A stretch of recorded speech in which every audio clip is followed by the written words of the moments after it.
High everyone, welcome back to সুপো mini vlog. তো আজকে আপনাদের দেখাবো মোচা রেসিপি।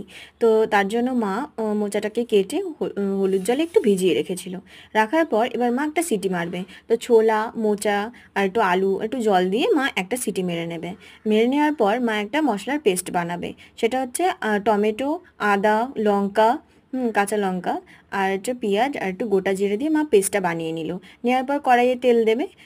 তেল দেওয়ার পর মা এবার কড়াইয়ে তেল দেওয়ার পর দেবে একটু এলাচ, একটু দারুচিনি, একটু তেজপাতা। দেওয়ার পর মশলার পেস্টটা দিয়ে দিল।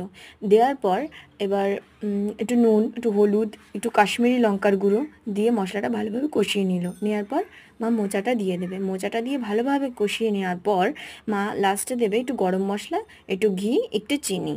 দেওয়ার পর আমাদের মোচা রেডি। আপনারা সবাই এভাবে বাড়িতে বানিয়ে দেখবেন, খুব ভালো লেগেছিল খেতে, খুব ভালো হয় খেতে।